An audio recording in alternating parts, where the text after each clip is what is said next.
I never imagined a day would come when Emily could meet my eyes and unravel everything we had built over the years. 8 years of marriage, messy at times, but steady, reliable, unshakable. That evening started like any other. I came home from work, expecting a simple dinner, maybe a casual chat about her day. Instead, she sat at the table, a glass of wine in hand, eyes colder than I had ever seen.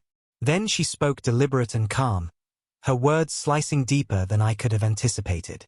She was with another man that night, and I shouldn't wait for her. I froze. Fork suspended mid-air, my mind scrambling to decide whether this was some cruel joke, but the faint smirk on her lips told me it wasn't. Emily showed no remorse, no hesitation. She seemed to be daring me to react, maybe expecting me to plead, yell, or crumble, but I didn't. I leaned back, post-racing, expression steady. The woman I thought I knew no longer existed. This was someone else hidden behind years of lies. I set down my fork, wiped my mouth, and met her gaze evenly. "Is that so?" I asked, calm. Her confidence flickered. She hadn't anticipated this. "Yes," she said, defiant. "I'm tired pretending. I've been seeing someone else. Tonight, I'll be with him." The sharpness in her tone didn't escape me. Yet beneath it, I sensed hesitation. I stood, pushed my chair back, and walked the cover for a bottle of wine. She watched, likely expecting me to break. I poured a glass, took a long sip, and spoke. "Good. You're being honest. I'll be honest, too. You won't be coming back." Her smirk faltered. "What do you mean?" she asked, voice uncertain. "I face her fully tonight. When you leave for him, you don't come back ever." Her posture wavered. Disbelief crossed her face. She had expected desperation, humiliation, but I handed her the choice instead. Pack a bag or not. The house would no longer be hers once she left. Her lips parted, but no words followed. "I didn't think you'd react like this," she murmured. I laughed. A bitter, liberating sound. She had assumed she could humiliate me while I clung to her, but I was no longer that man. She made her choice. Now I was making mine. I pulled out my phone and messaged my lawyer.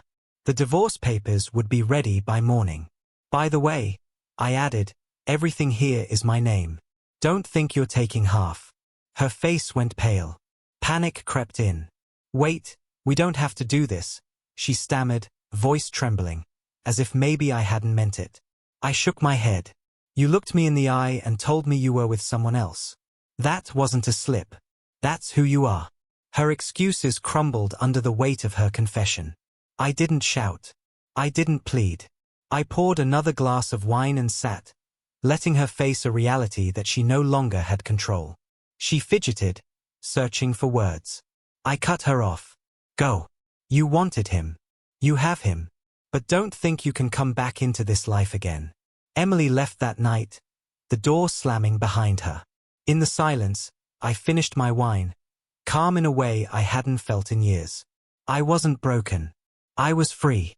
The divorce followed swiftly, cleanly, entirely in my favor. Friends who had admired our marriage were shocked. But I didn't linger on explanations. I was moving forward, unburdened by lies or betrayal. Months later, I saw Emily at a mutual friend's gathering. She looked drained, older somehow, nothing like the woman who had dared challenge me at the table. Our eyes met, and she looked away immediately. In that moment, I realized she finally understood. The night she thought she could destroy me, she had only exposed her own vulnerability. My calm, my strength, my refusal to break had left with nothing.